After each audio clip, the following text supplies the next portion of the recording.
ನಮಸ್ಕಾರಗಳು ಸ್ನೇಹಿತರೆ. ಸಮಸ್ತ ಕರ್ನಾಟಕ ಜನತೆಗೆ ಈಗ ಈ ಒಂದು ವಿಡಿಯೋದ ಮೂಲಕ ತಿಳಿಸಲು ಬಂದಿರುವ ಮಾಹಿತಿ ಏನೆಂದ್ರೆ ಸ್ನೇಹಿತರೆ, ಇನ್ನು ಮುಂದೆ ನೀವೇನಾದ್ರೂ ಈ ಒಂದು ಗೃಹಲಕ್ಷ್ಮಿ ಯೋಜನೆ ಹಣವನ್ನ ಪಡೆದುಕೊಳ್ಳಬೇಕು ಅಂದ್ರೆ ಕಡ್ಡಾಯವಾಗಿ ನಿಮ್ಮ ಬಳಿ ಈ ಒಂದು 2 ದಾಖಲೆಗಳು ಇರಬೇಕಾಗುತ್ತದೆ. ಒಂದು ವೇಳೆ ಈ 2 ದಾಖಲೆಗಳು ನಿಮ್ಮ ಹತ್ತಿರ ಇಲ್ಲದೆ ಹೋದರೆ ನೀವು ಈ ಒಂದು ಯೋಜನೆಯ ಮೂಲಕ ಹಣವನ್ನು ಪಡೆದುಕೊಳ್ಳಲು ಸಾಧ್ಯವಿರುವುದಿಲ್ಲ.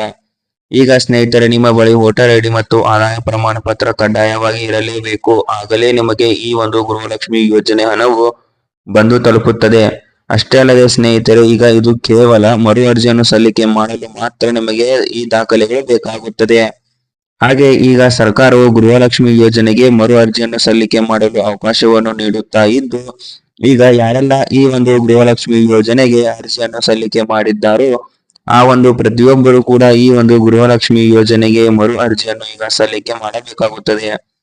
ಒಂದು ವೇಳೆ ಅವರು ಅರ್ಜಿಯನ್ನು ಸಲ್ಲಿಸದೆ ಹೋದರೆ ಅವರ ಗೃಹಲಕ್ಷ್ಮಿ ಹಣವನ್ನ ಕ್ಯಾನ್ಸಲ್ ಮಾಡಲಾಗುತ್ತದೆ ಎಂದು ಸರ್ಕಾರ ಈಗ ಮಾಹಿತಿಯನ್ನ ನೀಡಿದೆ.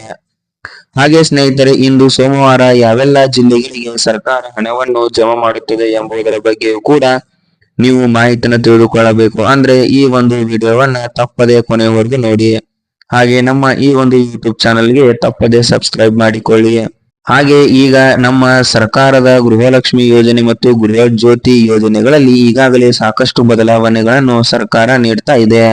ಅಂದರೆ ಸ್ನೇಹಿತರೆ, ಈ ಒಂದು ಯೋಜನೆಗಳ ಪರಿಶೀಲನೆಯನ್ನು ಈಗ ಸರ್ಕಾರ ಮಾಡುತ್ತಾ ಇದ್ದು, ಅದಕ್ಕಾಗಿ ಇನ್ನು ಮುಂದೆ ನೀವೇನಾದರೂ ಗೃಹಲಕ್ಷ್ಮಿ ಯೋಜನೆ ಹಣವನ್ನ ಪಡೆದುಕೊಳ್ಳಬೇಕು ಅಂದ್ರೆ ನೀವು ಕಡ್ಡಾಯವಾಗಿ ವೋಟರ್ ಐಡಿ ಮತ್ತು ಆದಾಯ ಪ್ರಮಾಣ ಪತ್ರವನ್ನು ಹೊಂದಿರಲೇಬೇಕು.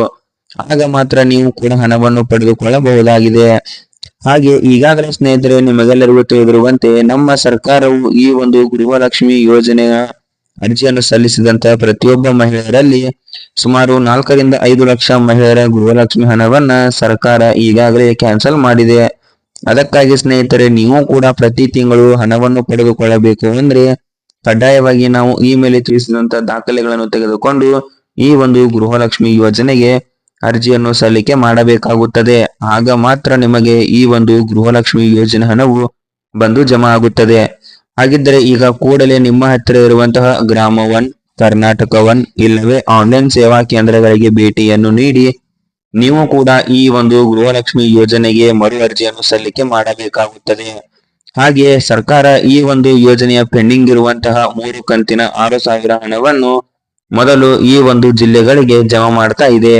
ಆ ಒಂದು ಜಿಲ್ಲೆಗಳು ಯಾವ್ಯಾವು ಅಂದ್ರೆ ಬೆಂಗಳೂರು ನಗರ, ಬಳ್ಳಾರಿ, ವಿಜಯನಗರ, ಬೆಂಗಳೂರು ಗ್ರಾಮಾಂತರ, ಚಿಕ್ಕಬಳ್ಳಾಪುರ, ಬೀದರ್, ಬೆಳಗಾವಿ, ಬಾಗಲಕೋಟೆ, ಚಾಮರಾಜನಗರ, ಚಿತ್ರದುರ್ಗ, ಚಿಕ್ಕಮಗಳೂರು, ಗದಗ, ದಾವಣಗೆರೆ, ಹಾಸನ, ದಕ್ಷಿಣ ಕನ್ನಡ, ಕೊಡಗು, ಮೈಸೂರು, ಕೊಪ್ಪಳ, ರಾಮನಗರ, ಕಲಬುರ್ಗಿ, ಧಾರವಾಡ, ಮಂಡ್ಯ, ಕೋಲಾರ, ಹಾವೇರಿ, ಉಡುಪಿ, ರಾಯಚೂರು, ಶಿವಮೊಗ್ಗ, ತುಮಕೂರು, ಉತ್ತರ ಕನ್ನಡ ಮತ್ತು ಯಾದಗಿರಿ ಜಿಲ್ಲೆಗಳಿಗೆ ಸರ್ಕಾರ ಈ ಹಿಂದೆ ಪೆಂಡಿಂಗ್ ಇರುವಂತಹ 3 ಕಂತಿನ 6,000 ಗೃಹಲಕ್ಷ್ಮಿ ಯೋಜನೆ ಹಣವನ್ನ ಸರ್ಕಾರ ಈಗ ಬಿಡುಗಡೆ ಮಾಡ್ತಾ ಇದೆ.